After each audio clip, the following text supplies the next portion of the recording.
Was steckt hinter dem Schweigen der Betsys? Ist es einfach nur Stress oder ein Test?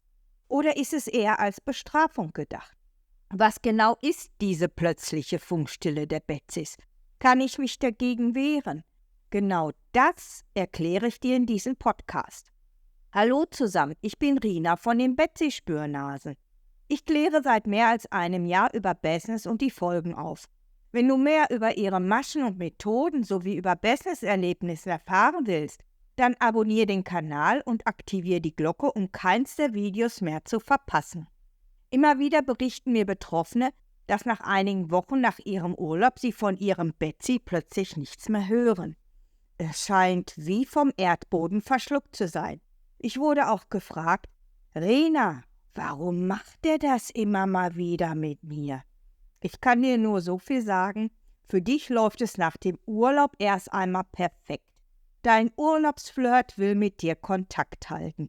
Allmählich gesteht er dir seine tiefen Gefühle für dich. Mit der Zeit willst du seine ganzen Aufmerksamkeiten nicht mehr missen. Und wenn er sich einen Tag mal nicht meldet, verspürst du eine Sehnsucht, die du so noch nie erfahren hattest. Ich verlinke dir oben das Video Die Wahrheit über das Lovebombing der Betsys. Es gibt mehrere Ursachen, warum er sich nicht meldet. Es passiert meist schon in der Anfangsphase des Lovebombings. Sich einen Tag mal nicht melden, ist nichts anderes als das Austesten von deinen Grenzen. Erst bist du irritiert, beginnst aber schon bald damit, dir Ausflüchte für sein Schweigen zu suchen. Du biegst es dir zurecht, damit es in deine heile Welt passt. Ich verlinke dir hier oben das Video, wie dich der Betsy aus der Ferne manipuliert. Er testet ganz nebenbei in der Lovebombing-Phase deine Reaktion darauf aus. Versuchst du ihn zu erreichen? Wenn ja, wie oft rufst du an? Wie klingst du zum Beispiel bei den Anrufen, die auf die Mailbox umgeleitet werden? Wie oft sendest du Sprachnachrichten? Oder wie klingst du auch bei deinen Sprachnachrichten? Wie oft textest du ihm? Wie verzweifelt sind deine Textnachrichten? Deine Reaktionen liefern ihm auch wichtige Informationen. Wie weit kann er bei dir damit gehen? Schweigt er mehrere Wochen hintereinander, kann es sein, dass zum Beispiel Ramadan ist. Da sind die Betsys bei der Familie. Erwähnt dein Betsy das später bei dir? Natürlich nicht. Du aber sorgst dich, weil er vielleicht auch nicht online ist, fragst dich, was ihm passiert sein könnte. Oder du suchst Gründe, warum er sich jetzt nicht bei dir meldet. Des Weiteren hat er ganz einfach Stress, deshalb meldet er sich mehrere Wochen nicht bei dir. Dann ist er vielleicht mit einer alten Freundin beschäftigt. Sie besucht dein Betsy für 1 oder 2 Wochen. Da hat er schlicht und ergreifend keine Zeit für dich. Denn auch diese Damen in seinem Harem müssen bei der Stange gehalten werden. Oder er ist gerade dabei, sein Harem zu vergrößern. Ein guter Betsy ist ständig auf der Suche, denn auch er ist bestrebt, sein Einkommen zu erhöhen. Deshalb benötigt die neue genauso intensive Betreuung wie du am Anfang. Für ihn ist es nichts Ungewöhnliches, dass du dann erst einmal abgemeldet bist. Es ist auch als Bestrafung gedacht. Mit diesem Schweigen bestraft dich dann Betsy, weil er etwas von dir gefordert oder gewünscht hat und du diesem nicht nachgekommen bist. Eine weitere Bestrafung ist, dass du ihn vielleicht bei einer Lüge ertappt hast oder die Gerüchte zu Ohren gekommen sind, die ihn in ein schlechtes Licht rücken. Mit viel Dramatik zettelt er dann einen Streit an, bevor er sich ein paar Tage oder Wochen nicht meldet. Am Anfang denkst du noch, dass er schmollt, dass er sich wieder einkriegt. Meldet er sich aber ein paar Tage nicht, dann beginnst du dich natürlich zu sorgen.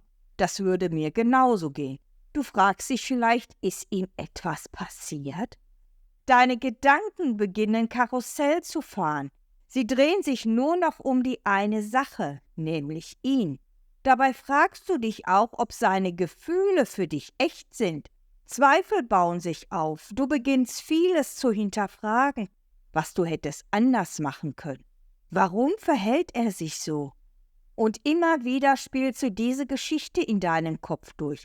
Aber dein Grübeln bringt dich nicht weiter. Und nach ein paar Tagen oder Wochen meldet er sich, als ob nichts gewesen wäre. Das Lovebombing beginnt wieder von vorn. Anrufe, Texte, Sprachnachrichten, Videochat, dabei wird deine Sehnsucht nach ihm weiter geschürt. Sprichst du ihn darauf an, erzählt er dir anschließend mit ganz viel Theatralik zu Herzen gehende Geschichten. Ganz nebenbei wird auch an dein Mitleid oder auch Helferkomplex gerüttelt.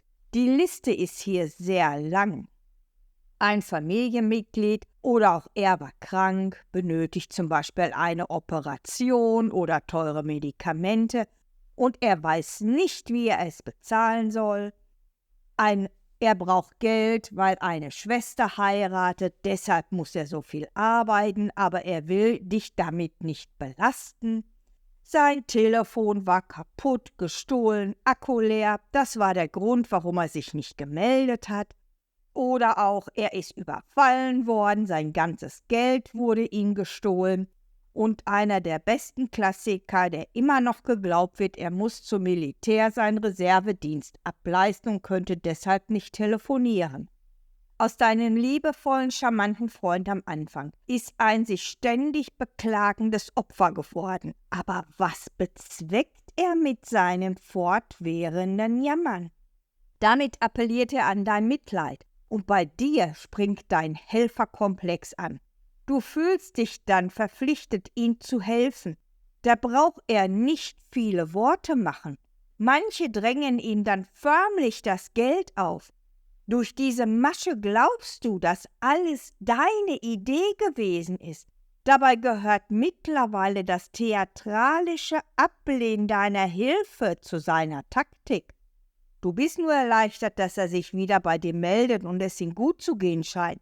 Seine Ausflüchte, warum, treiben dich noch tiefer in das Amiga-Syndrom. Was du nicht ahnst, ist, dass dies nur der Anfang war. Oder er redet nicht darüber. Hakst du nach, weil du eine Klärung wünschst, weil du ihn ja verstehen willst, warum er sich nicht gemeldet hat, dann erlebst du wieder diese Funkstille. Diese ganzen Beispiele haben eins gemeinsam. Es dient dazu, dich zu manipulieren, dich zu kontrollieren, dich zu verunsichern und auch zu brechen. Das ist eine ganz perfide Manipulationstechnik der Betsys. Sie wird schon während des Lovebombings schrittweise eingeführt. Es geht mit den anderen Manipulationstechniken Hand in Hand. Für dich ist dieses Ignorieren eines der schlimmsten Situationen, die es für dich gibt. Dein Betsy setzt diese Technik auch wie eine Waffe ein. Wenn du dich nicht so verhältst, wie er es sich vorstellt, dann wirst du bestraft mit Schweigen. Ich verlinke euch hier oben 7 Business Red Flags.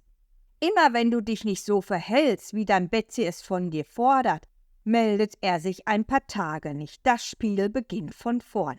Dabei bedient er sich noch einiger anderen Manipulationen, um dich noch emotionaler an sich zu binden. Man nennt diese Form der Konditionierung auch Zuckerbrot und Peitsche oder Heiß-Kalt-Spiel oder auch Komm-her-Geh-weg-Spiel. Deine Beziehung ist wie eine Achterbahnfahrt. Das Lovebombing wechselt sich mit den anderen Beeinflussungen ganz vorne das Silent Treatment ab. Du wirst geplagt von Unsicherheit, Selbstzweifel und mangelndem Selbstwert. Du lebst mit der Zeit förmlich für die Brotkrumen, die dein Betsy dir immer wieder hinwirft, um dich bei der Stange zu halten. Deshalb ist es nicht so einfach, sich von ihm zu lösen. Ich verlinke dir hier oben das Video, wie der Betsy dich aus der Ferne kontrolliert. Was solltest du tun, wenn das passiert? Für dein Betsy ist es ein gefundenes Fressen, wenn du ihm viele Sprachnachrichten schickst. Vor allem je länger sein Schweigen dauert, desto verzweifelter hörst du dich dann an. Ich gebe dir jetzt einen Tipp an die Hand. Sitz es aus. Bleibe ebenfalls stumm. Aber Rina, mache ich da nicht dasselbe? Nein, denn du willst ihn ja nicht manipulieren oder bestrafen. Er meldet sich meist nach einer kurzen Zeit wieder mit Ausreden, warum er nicht konnte. Weil du darauf nicht eingegangen bist, signalisierst du ihm auch, dass es dir nichts ausmacht, wenn er sich mal nicht meldet. Du setzt ihm damit auch Grenzen. Und es ist für ihn etwas ganz Neues. Das ist ungewohnt für ihn. Du signalisierst ihm etwas Wichtiges, nämlich, dass du unabhängig bist. Damit bringst du ihn aus dem Konzept. Denn Betsys gehen bei jeder ihrer Freundinnen nach demselben Muster vor. Es gibt dabei kaum Abweichung, weil es ja bis jetzt funktioniert hat. Ich weiß selber, wie schwer es ist, nicht nach dem Warum zu fragen. Die Antwort wirst du nicht bekommen, eher das Gegenteil passiert. Er zettelt wieder einen Streit an. Oft sind es Schuldzuweisungen, Vorwürfe und so weiter. Danach wieder das bekannte Schweigen.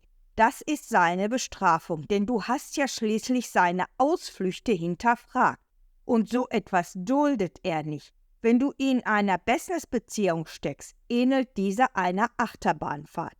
Diese Stimmungswechsel zielen darauf ab, dass deine Gedanken sich meist mit ihm beschäftigen.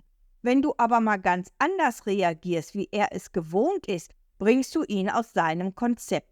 Wie ich bereits erwähnt habe, gehen sie alle nach ihrem geheimen Drehbuch vor und diese ist bis auf minimale Abweichung bei all ihren Freundinnen gleich. Du durchbrichst so einen toxischen Kreislauf. Wenn du dir die anderen Videos angeschaut hast, die ich dir verlinkt habe, siehst du, dass es einige Mittel gibt, die Manipulation gering zu halten. Seine Manipulationen sind verdeckt. Wenn du diese noch nicht kennst, übersiehst du gewisse Anzeichen, dass etwas nicht stimmen kann. Selbst wenn du schon mitten in einer Business-Beziehung steckst, kannst du damit beginnen, auch deine Grenzen zu setzen. Also wie setze ich in Grenzen? Zum Beispiel Telefon nachts in Flugmodus stellen. Damit verhinderst du seine Mikromanipulationen. Bei Anrufen, Nachrichten, Voicemails etwas warten, bis du antwortest. Durchaus mal einen Videocall ablehnen. Du hast einfach keine Zeit. Oder noch besser, nicht darauf reagieren. Seine Ausflüchte hinterfragen, denn meist dreht es sich um Geld. Und dein Geld wird für etwas ganz anderes benötigt, als er dir weismacht. Denn zum Beispiel für Medikamente, medizinische Untersuchungen und so weiter legt die Familie zusammen. Er hat überwiegend Brüder, die auch für den Unterhalt der Familie sorgen. Ein ehrlicher Mann würde dich nie um Geld bitten oder dich dahingehend drängen, dass du ihm regelrecht das Geld anbietest. Frage dich auch, ob das Silent Treatment nicht nach einer Geldforderung kam. Hast du seine Wünsche abgelehnt? Noch ein Tipp. Schreibe dir auf, wann du ignoriert wirst. Mache dir Notizen, wie lange dieses Schweigen dauert, wie du dich in dieser Zeit gefühlt hast. Vielleicht denkst du dir jetzt, was will sie denn von mir? Ich kann dir sagen, dass diese Notizen dir später nach deiner Business-Beziehung helfen, seine ganze Masche zu durchschauen. Auch was sonst noch vorfällt, dich abwertet, dich beleidigt, dich beschuldigt. Schreibe dir alles auf, was du auch dabei gefühlt hast. Auch seine haarsträubenden Geschichten helfen dir später weiter. So erkennst du seine Lügen. Später kann es schwer sein, dich daran zu erinnern. Manche haben ein Tagebuch geschrieben, ein Journal, das hat geholfen zu erkennen, dass diese Beziehung nicht das ist, was dir vorgegaukelt wurde. Hör auf deine Zweifel, auf dieses Gefühl, dass etwas nicht stimmen kann mit deinem Freund. Schau genauer hin. Dabei kann dir später dieses Notizbuch oder auch Tagebuch, vielleicht auch Journal helfen. Der Weg aus einer Business-Beziehung ist individuell. Wichtig dabei ist zu sagen, dass du nicht allein bist. Du brauchst diesen Weg auch nicht alleine gehen. Es gibt Gruppen, die dir in mancher Hinsicht helfen können. Ein Coaching oder eine Therapie ist vielleicht der nächste Schritt, wenn du merkst, dass du einiges aufzuarbeiten hast. Wichtig dabei ist, dass du nicht auf der Stelle stehen bleibst, sondern von dir aus aktiv wirst. Das kann auch für viele erst einmal überwältigend sein, dass du dich ohnmächtig fühlst. Ich gebe dir einen Rat. Jede Gruppe ist anders. Wenn eine Gruppe nicht zu dir passt, dann gebe nicht auf. Mache dich auf die Suche nach einer anderen. Es lohnt sich, glaube es mir. Irgendwann hast du genau die richtige Gruppe gefunden, die zu dir passt. Wie war das bei dir? Wann kam seine Funkstille in deine Beziehung? Welche Ausreden kamen danach? Wie bist du damit umgegangen? Schreib mir das mal in die Kommentare.